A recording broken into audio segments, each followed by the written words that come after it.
Twelfth class chapter 7 पढ़ रहे थे हम, और आज का टॉपिक है LCR circuit in series. Okay, important topic है बेटा 5 मार्क्स के लिए, ठीक है। तो एक बार मैं रिपीट कर रहा हूँ, जो हमें 3 सर्किट अलग अलग पढ़े थे ना, उनकी फेजर डायग्राम, क्योंकि तीनों को हम मिक्स करने वाले हैं, ठीक है।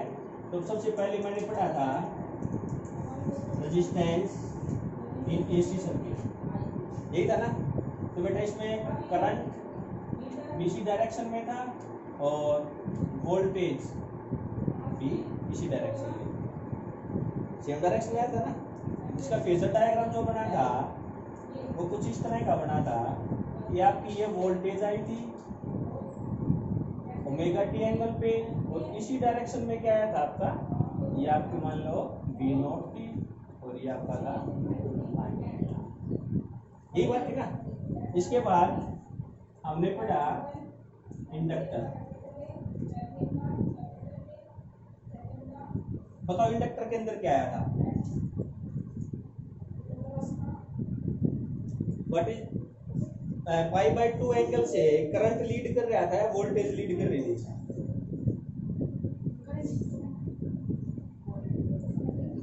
करंट पीछे था। यदि I इक्वेशन में देखोगे तो -π/2 आया था, ध्यान से देखोगे तो देखो बेटा, यदि आपका ये करंट है, क्योंकि करंट की सेम डायरेक्शन ले रहा हूं मैं, क्योंकि सीरीज में करंट सेम रहेगा, इसीलिए मैं सभी में करंट की डायरेक्शन ये ले रहा हूं, है ना। और वोल्टेज क्या थी, देखो वोल्टेज से π/2 था करंट, तो वोल्टेज इससे आगे होगी तभी तो पीछे रहेगा ये वोल्टेज आएगी आपकी,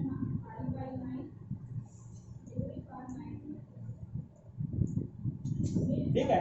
और जब आपने इसका फेजर डायग्राम बनाया था तो ये आपकी वोल्टेज थी ओमेगा टी एंगल पे, और है ना, इसे करंट π/2 पीछे था तो करंट आया था बेटा ये, और ये एंगल था π/2, ठीक है ना। और जो ये वैल्यू आई थी यहाँ पर कंफ्यूजन होगी आपको, इस डायग्राम में इस डायग्राम में कंफ्यूजन हो रही है ना, क्योंकि इसमें मैंने वोल्टेज को y एक्सिस पे लिया है। तो आप इस तरह से देखो, वोल्टेज y एक्सिस पे है, 290 पे करंट है ना। यहाँ पे वोल्टेज ओमेगा टी पे है, इसके 90 पे करंट है, दोनों बात एक, दोनों शिफ्ट किए गए, ठीक है। आगे समझ में, और आप भी समझ लेते क्या करो बेटा, इन दोनों को पकड़ के घुमाओ, यहाँ ले आओ, है ना। तो वोल्टेज यहाँ पे आकर रुकेगी, करंट यहाँ पे रुकेगा, ये बिल्कुल रहेगा। आई समझ में, एनी प्रॉब्लम? नेक्स्ट,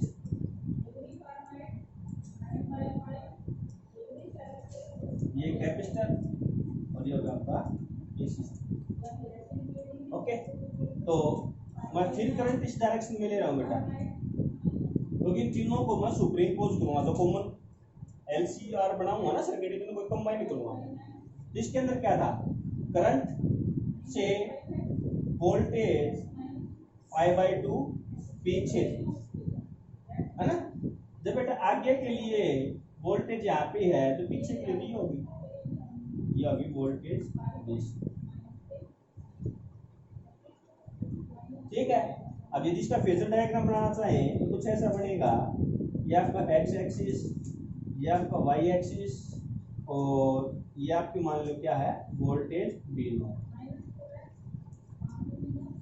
ठीक है। एक चीज आपने पूछनी चाहिए कि आप सर हर बार वोल्टेज V0 को ही ओमेगा टी पर क्यों ले रहे हो, पूछनी चाहिए ना, करंट क्यों नहीं ले रहा मैंने 3 डायग्राम बनाए, इसे पहले पढ़ाया तब भी ओमेगा टी पे V0 लेके उसके रेस्पेक्ट में I को आगे या पीछे कर रहा हूँ। स्टार्टिंग में भी ओमेगा टी लिया तो I0 उसी से लिया, यहाँ पर लिया, यहाँ पे लिया, तो क्या डिफरेंस बनेगा, क्या रीजन है इसके पीछे बेटा? एक्चुअली हमें AC वोल्टेज सोर्स गिवन है, ये जो सोर्स लगा रखा है AC वोल्टेज सोर्स है ना, तो स्टार्टिंग में इसको रेफरेंस मान के इसी से कंपेयर करके करंट निकलेगा मेरा।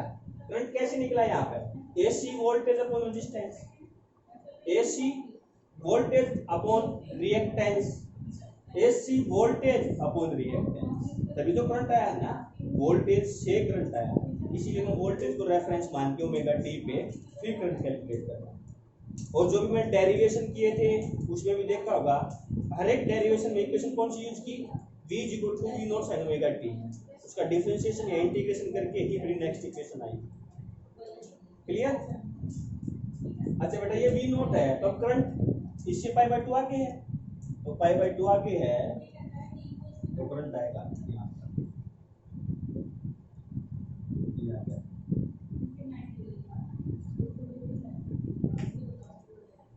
ठीक है, अब इसमें और इसमें कुछ दिक्कत तो नहीं आपको?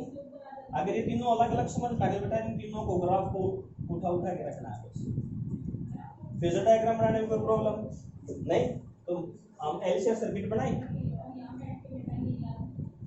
ठीक है, तो सबसे पहली बात सीरीज, तो सीरीज कॉम्बिनेशन, किसी भी कंपोनेंट को सीरीज में कैसे कनेक्ट करते हैं, रेजिस्टेंस को सीरीज में कनेक्ट करना सीखा था, है ना, कैपेसिटर को सीख चुके हो आप, है ना, और सीरीज की कंडीशन पढ़ चुके हो कि सीरीज में करंट सेम रहेगा। It means all components connect through a single wire, एक ही वायर से तीनों को जोड़ेंगे, एक ही पाथ होगा।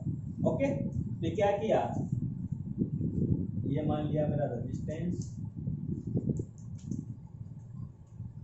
ये हो गया मेरा इंडक्टर, और ये हो गया मेरा कैपेसिटर। मैं थोड़ा सा बताऊँ ना,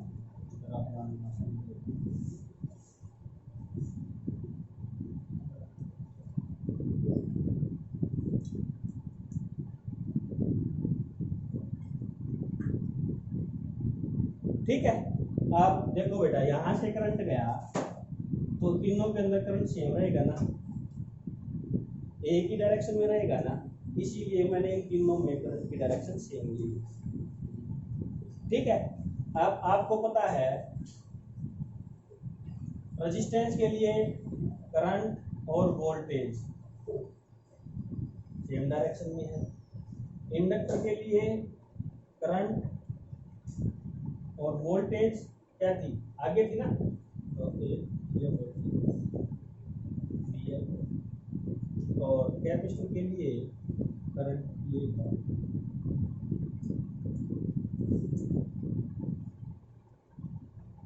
ठीक है, अब इनका तीनों का मैं डायग्राम बनाने जा रहा हूँ।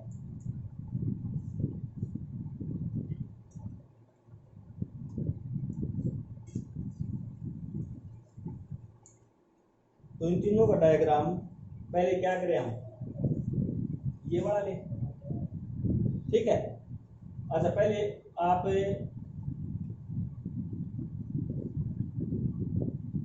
चलो वोल्टेज को लेके चल रहा हूँ मैं, ये voltage of resistance at omega T, और ये होगा आपका करंट आई। ठीक है, ये डायग्राम। अब बेटा किसके लिए, इंडक्टर के लिए बनाना है ना आपने, इंडक्टर में वोल्टेज करंट से आगे है, तो करंट ये है ना, तो इंडक्टर की वोल्टेज क्या होगी,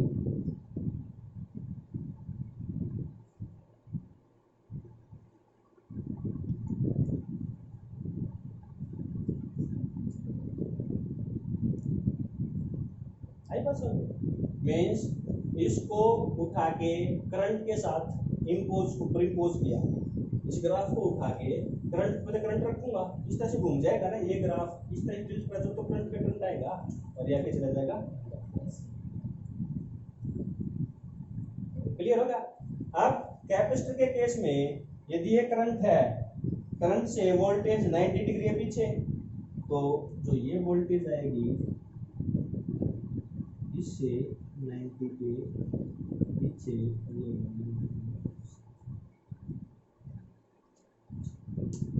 ठीक है, एक बार बुक में देखो और यहाँ पे देखो, इसको बनाने में कंफ्यूजन होगी आपको, भूलोगे, गलती करोगे बार बार। क्या?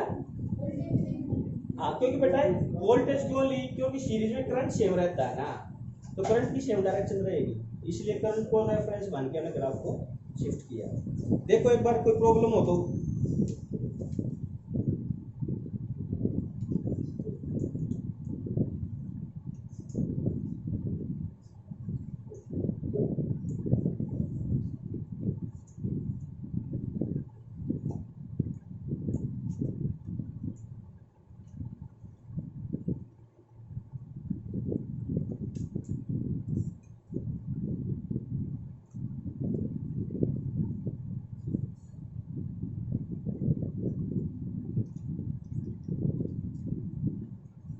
बताएगा इसमें ग्राफ बनाना है, किसी को प्रॉब्लम नहीं ना?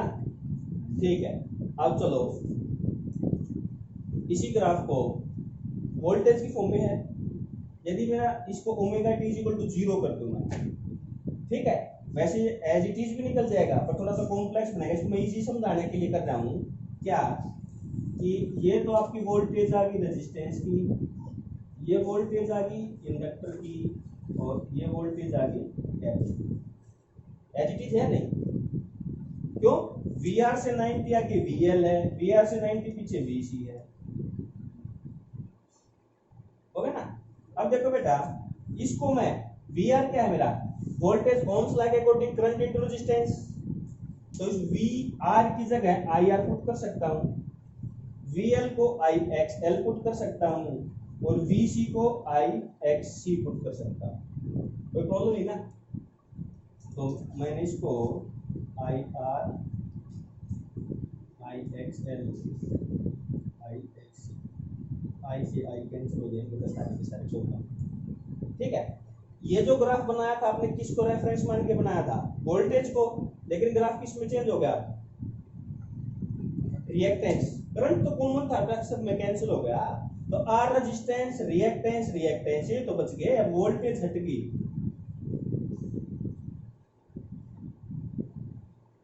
रेजिस्टेंस और रिएक्टेंस में तो आ गया, ये सारे हैं तो क्या रेजिस्टेंस ही। ठीक है, अब यदि मैं कंडीशन लेता हूं XL greater than XC, XL greater than XC, तो बेटा ये वेक्टर है, ये वेक्टर है, दोनों ऑपोजिट डायरेक्शन में वेक्टर हैं, तो इनका रिजल्टेंट किस डायरेक्शन में आएगा? ये मान सकता हूं मैं, इसको मान लेंगे हम XL माइनस XC। समझ में आया? नहीं आया? देखो बेटा,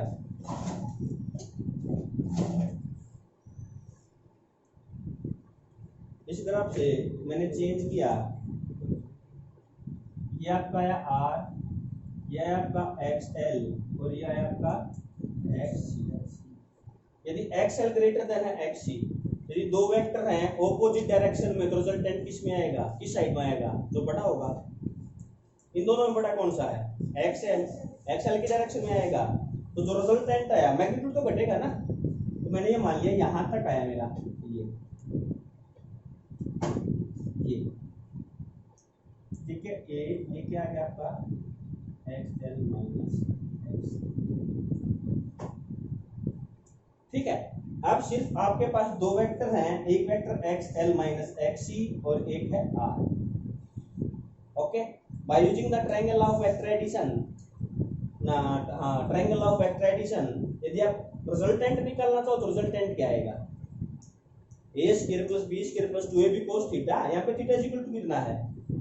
90, cos 90 0, तो सिर्फ क्या बचेगा आपके पास? ये बचेगा रिजल्टेंट। इसको मैं z से भी सोल्व कर दूंगा, है ना? रिजल्टेंट z, तो z की क्या वो बनी बेटा formula, triangle of by using triangle of vector addition. Okay, तो क्या बन जाएगा बेटा? r का square plus XL minus XC का स्क्वायर, है ना?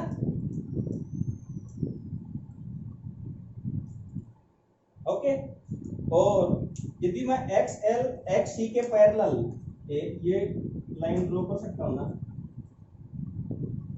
ये ड्रॉ करने के बाद मेरी ट्रायंगल क्या बनी? ओ ए बी, ठीक है। ओ ए बी क्या बनी, एक ट्रायंगल बनी, and this is the direction of the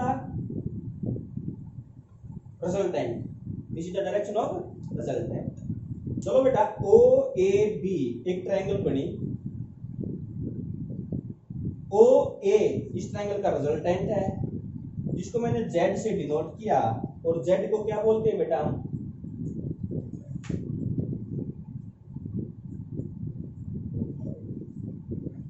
impedance. तो मैंने 3 वर्ड पढ़ाए बेटा आपको, रेजिस्टेंस, रिएक्टेंस एंड इम्पीडेंस, ठीक है। तीनों का फंक्शन सेम है, क्या, to oppose the flow of current.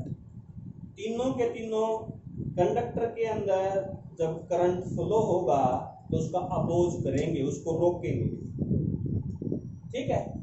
तो what is the difference between resistance, reactance and impedance. Resistance starting से पढ़ते आ रहे हो आप, कंडक्टर अंदर डीसी के अंदर भी था, लेकिन रिएक्टेंस और इम्पीडेंस एसी के अंदर पढ़ने को मिला। रिएक्टेंस तो बेटा सर पिछली क्लास में डिस्कस किया था कि जो XL XC XL क्या बताया था, रेजिस्टेंस ऑफ द इंडक्टर, पिछली क्लास में हुआ था डिस्कस बेटा। XL क्या था, रेजिस्टेंस ऑफ, XC क्या था, रेजिस्टेंस ऑफ कैपेसिटर, ठीक है ना। इन दोनों को क्या बोला हमने, रिएक्टेंस। अब बेटा इन तीन दोनों टर्म को मिला दे, दोनों टर्म को मिला के दे तो बड़ा, ये अलग रेजिस्टेंस, ये रिएक्टेंस, ये रिएक्टेंस, अभी तीनों ना जोड़ दो, जोड़ने के बाद जो रेजिस्टेंस होगा वो इम्पीडेंस, इम्पीडेंस का फार्मूला है। और ये ट्रायंगल किसको दे रही है, इम्पीडेंस को दे रही है, इसलिए इस ट्रायंगल को, पूरी ट्रायंगल को मैं क्या बोल दूंगा, इम्पीडेंस ट्रायंगल। क्या बोलेंगे हम,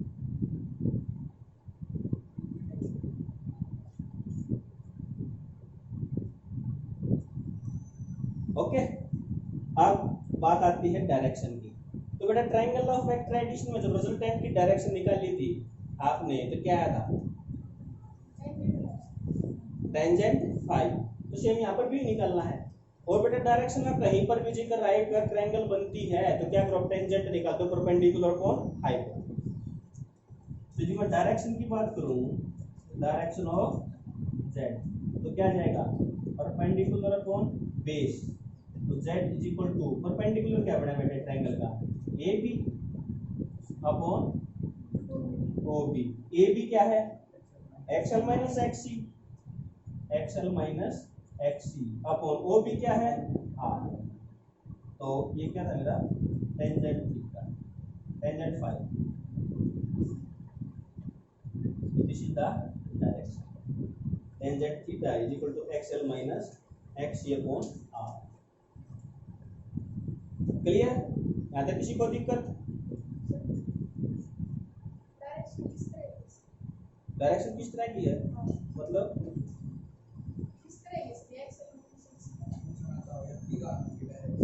डायरेक्शन ये होगी, लिखा है एंगल थीटा पे, इसके रेस्पेक्ट, ये तो फाई में एंगल मानना है, इसी की तो डायरेक्शन निकाल रहे हैं हम, ठीक है बेटा।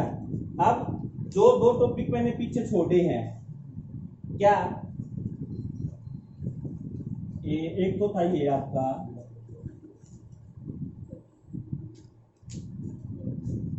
आर एल सर्किट है ना, एक था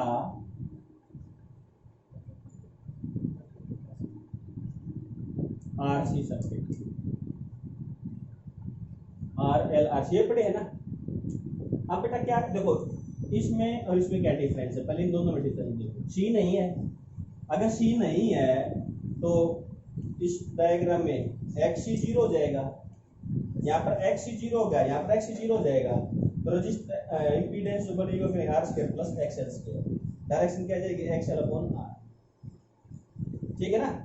पढ़ के देखना सारी चीजें मिलेगी। इसमें क्या है, इंडक्टर नहीं है, तो जो वी एल एक्स एल जो भी टर्म है, एल वाली टर्म को 0 कर दो, बाकी एच डी जाएगा। चलिए, इसके बाद नेक्स्ट जो आती है इनपुट टर्म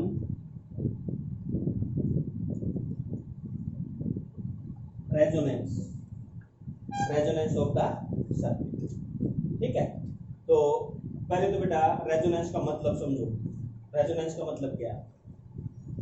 फॉर एग्जांपल आपने स्कूल में देखा होगा 3 या 4 लड़कियां खड़ी होकर प्रेयर करवाती हैं, है ना? आवाज उनकी लाउडली कैसे जाती है?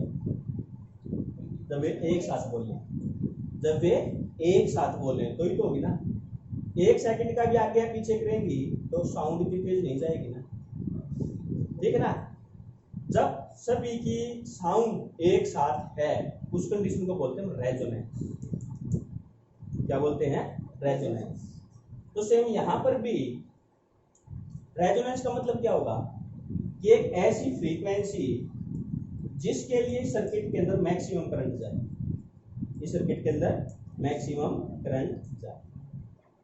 ओके, अब मैक्सिमम करंट जाने के लिए क्या कंडीशन है? इस सर्किट का क्या रेजिस्टेंस कम से कम हो। ये जो पूरा सर्किट बन गया बेटा एलसीआर सर्किट, इसका रेजिस्टेंस मिनिमम से मिनिमम हो। मिनिमम से मिनिमम कब पॉसिबल है? ये टर्म तो 0 हो नहीं सकती, क्योंकि टर्म 0 होगी तो सिर्फ एलसी सर्किट बन गया, आरएलसी तो बनेगी। ओके, अब यदि एक्स एल, देखो इंडिविजुअली किसी भी टर्म को 0 नहीं कर सकता। ये मान लो मेरे को एक्स एल 0 कर दिया तो मेरा एलसीआर बचा ही नहीं, आरएल सर्किट बन गया। यदि मैंने सी को 0 कर दिया या एल को 0 कर दिया तो मेरा आरसी सर्किट बन गया, एलसीआर बचेगा, है ना? तो यहां पे आगे इसको मिनिमम कैसे किया जा सकता है? ये जो दोनों के दोनों इक्वल हो तो पॉसिबल है ये मिनिमम हो जाए, क्योंकि टर्म खत्म हो जाए सिर्फ आर के इक्वल आ जाएगा सर, ठीक है ना? एक्स एल माइनस एक्स सी यदि 0 हो जाए, 0 कब होंगे? तो दोनों इक्वल हो जाए, ठीक है? तो इन दोनों को क्या करें हम? इक्वल पुट कर दें, ठीक है ना? तो रेजोनेंस कंडीशन क्या बनी बेटा मेरी? X L minus X L is equal to X. Okay, अब कल के लास्ट क्लास के डेरिवेशन में आपने एक्स एल की वैल्यू देखी होगी, तो क्या आया था? ओमेगा एल, और एक्स सी की 1 बाय ओमेगा सी। मैं आर यूज वर्ड कर रहा हूँ बेटा रेजोनेंस के लिए, ये रेजोनेंस फ्रीक्वेंसी है, ठीक है? तो मेरे को निकालनी है रेजोनेंस फ्रीक्वेंसी, तो इसको इस साइड लेके आया तो क्या आ गया? ओमेगा आर का square is equal to 1 by L, और omega R is equal to 1 by. Okay, simple frequency का पढ़ते हैं हम, तो इस ओमेगा आर की जगह क्या पुट करते बेटा?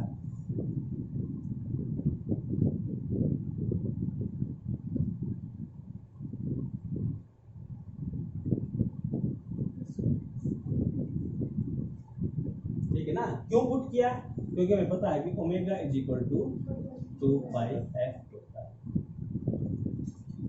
यहाँ पे आपको क्या निकालना है? F R, resonance frequency. तो इसको इस साइड लेके आया तो बेटा ये एफ आर स्क्वायर होगा, पहली साइड लेके गया तो 1 bye 2 pi square L,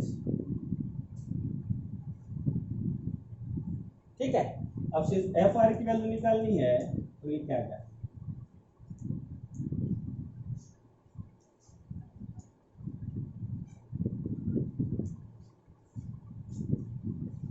L, ठीक है? और बेटा ये कॉन्सेप्ट कहाँ पे यूज होता है? अब तो रिमोट का सिस्टम आ गया ना, पहले टीवी या हम रेडियो वगैरह, रेडियो एफएम सुना, पहले क्या करते थे? उसको सेट करते थे ना, ट्यूनिंग सेट होता था, उससे सेट करते थे, उसकी साउंड क्या होती थी? 1 पॉइंट तक मैक्सिमम होती थी, उससे थोड़ा पीछे या थोड़ा से आगे साउंड तो आती थी, लेकिन इसकी अच्छी साउंड नहीं आती थी। That is the case of resonance frequency. Okay, और जब उसको चेंज करते हैं, we will change the value of C, capacitor की वैल्यू चेंज करते हैं, we will use the variable capacitor. But इतना कैपेसिटर अपना वेरिएबल कैपेसिटर का सिंबल, ठीक है ना? तो जब हम चेंज करते हैं तो सी को चेंज करते हैं, सी को चेंज करेंगे तो रेजोनेंस फ्रीक्वेंसी चेंज होगी। जैसे ही रेजोनेंस फ्रीक्वेंसी होगी तो मैक्सिमम टोन साउंड सुनाई देगा। ओके, तो एलसीआर सर्किट के अंदर बेटा कंप्लीट कवर होता है। और कोई चीज रहती हो तो देखो एक बार बताओ। अच्छा, ये एक छोटी सी डेफिनेशन है कि बेटा क्यू फैक्टर,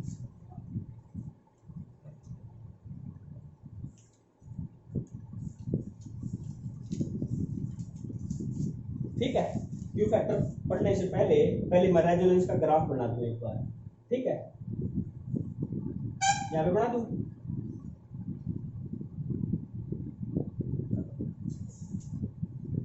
यहाँ पे बेटा ये होगी मेरी फ्रीक्वेंसी और यहाँ पे हो गया हमारा रेजोनेंस फैक्टर,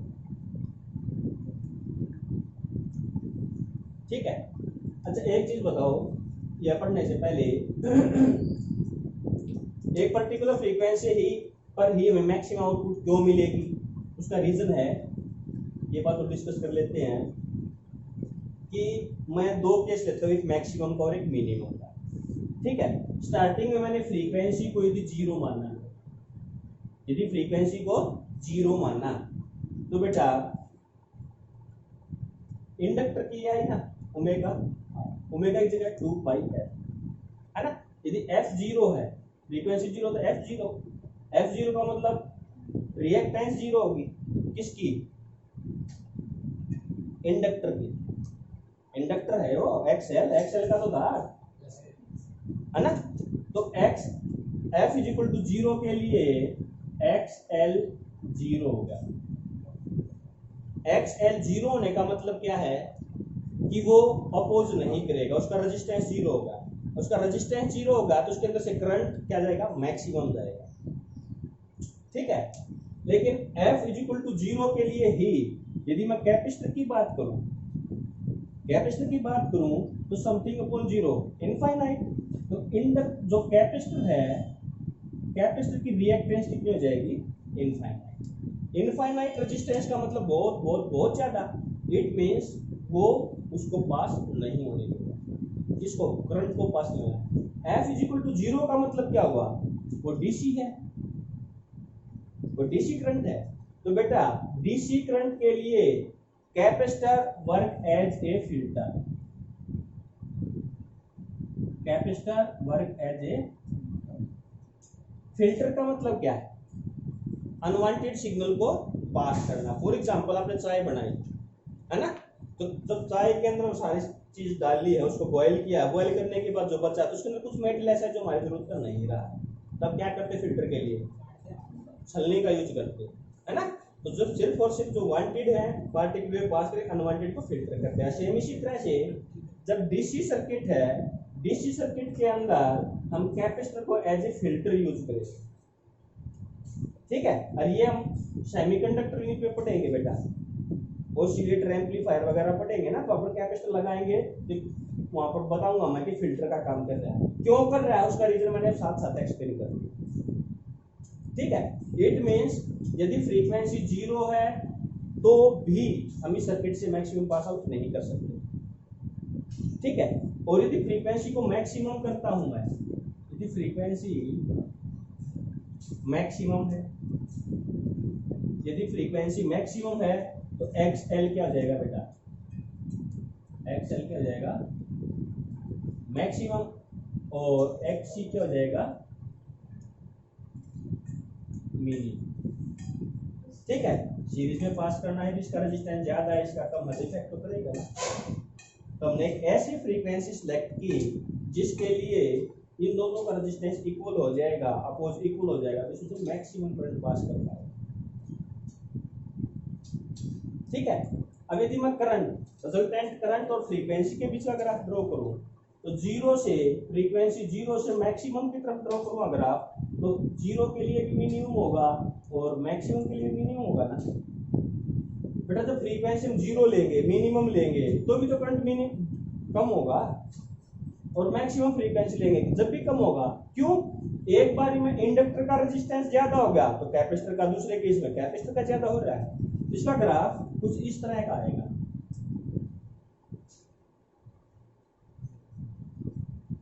ठीक है, ये मैक्सिमम वैल्यू कहाँ पे मिली हमें, या अभी हमारी रेजोनेंस, ये मैक्सिमम हो, इसको क्या बोलेंगे हम, रेजोनेंस। ठीक है, और ये मैंने मान लिया एवरेज है इसका, जो कोई भी 2 पॉइंट, ये होगा हमारा ओमेगा 1 मान लिया, ये मान लिया। ठीक है, अच्छा एक चीज बताओ, अब जो मैं क्वालिटी फैक्टर बताने जा रहा हूँ वो इसके रिलेटेड। ठीक है, अब एक चीज बताओ, जो ये शार्पनेस है, ठीक है, ये और शार्प होती तो साउंड और अच्छी होती ना। आपने 10th क्लास में, 9th क्लास में साउंड चैप्टर था, वहाँ पिच वर्ड यूज किया होगा। पिच का मतलब क्या था, और ये आपने सुना भी होगा, जो लेडीज की साउंड है वो शार्प क्यों होती है, रीजन उसका पिच कम हो गया, शार्पनेस ज्यादा होने देता है। ठीक है ना, तो बेटा यदि ये पिच और शार्प होगा अगर आप, तो उतनी अच्छी क्वालिटी है। ठीक है, तो क्यू फैक्टर, क्यू का मतलब क्वालिटी, क्यू फैक्टर का मतलब होगा क्वालिटी फैक्टर।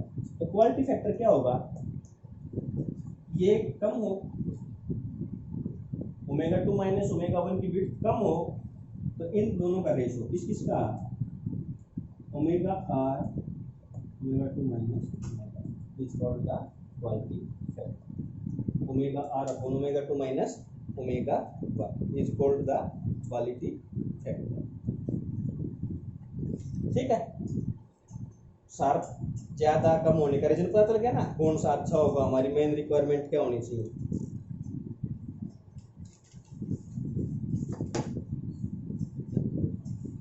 ठीक है, सिर्फ हमने क्वालिटी फैक्टर का इतना ही पढ़ना है, इसके एक्सप्रेशन वगैरह मैथमेटिकल नहीं पढ़ने की जरूरत है।